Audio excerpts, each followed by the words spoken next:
Imagine a flash so bright it erases shadows, a soundless roar, a heat so intense it fuses sand into glass. That's the terrifying poetry of a nuclear explosion, a force of nature birthed by human hands.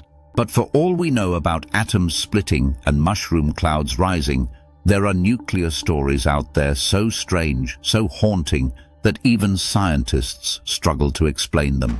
These are not your typical Cold War headlines or textbook physics. These are the hidden, the unexplained, the almost unbelievable events that surround the most destructive force ever harnessed. And once you hear them, you'll never think about nuclear power the same way again. Let's begin in the Nevada desert, 1955. A military experiment codenamed Operation Teapot is underway. The goal: test the effects of atomic blasts on suburban America. Mannequins were seated at dinner tables. Toy cars lined driveways. Kitchens were stocked with food. Then detonation. The shockwave turned homes to dust. But here's the mystery. In one test site, a single wooden house remained eerily intact, just a few hundred feet from ground zero. Cameras showed the shockwave hit, but somehow the walls didn't crumble.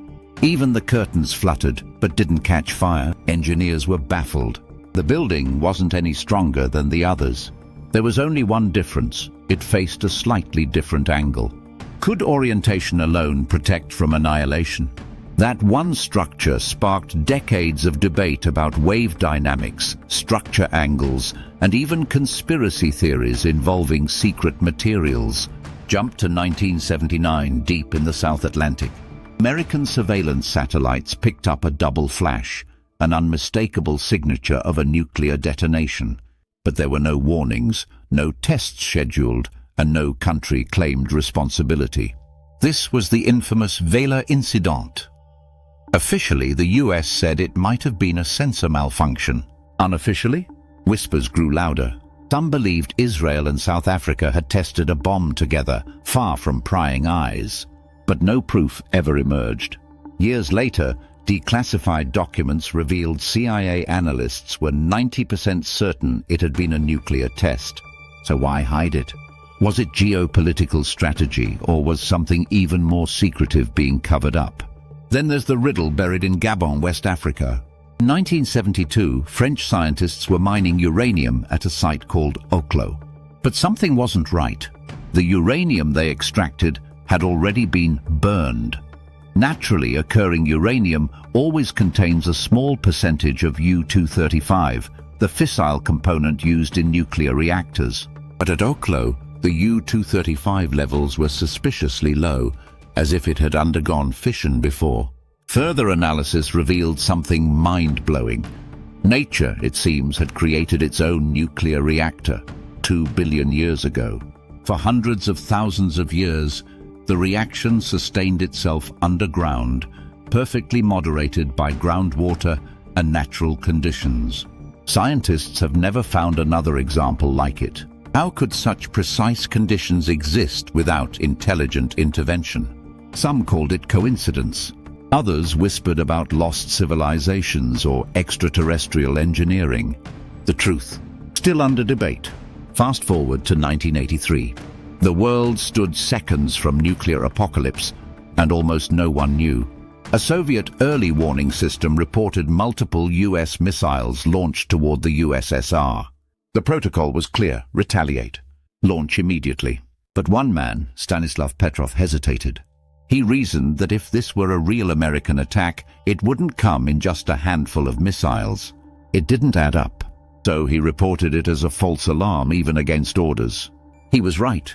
A rare alignment of sunlight and satellites had triggered the error. Petrov's decision may have saved hundreds of millions of lives. And yet for decades his name was unknown. No medals, no honors, just a quiet man who chose reason over fear.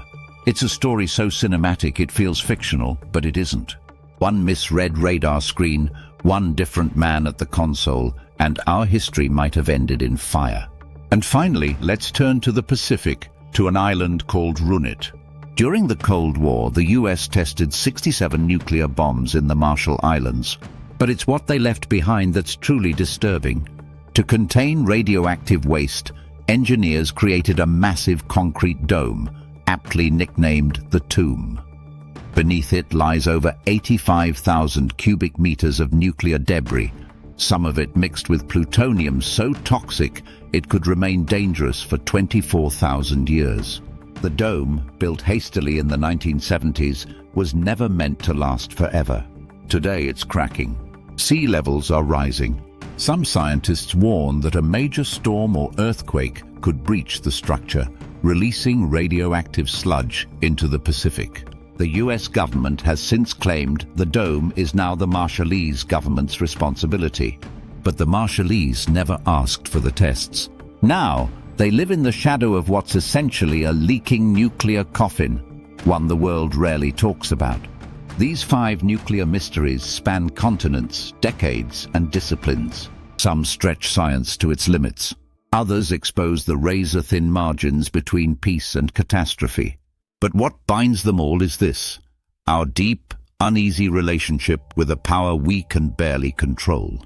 A power that has lit cities and ended them, that has healed diseases and created new ones.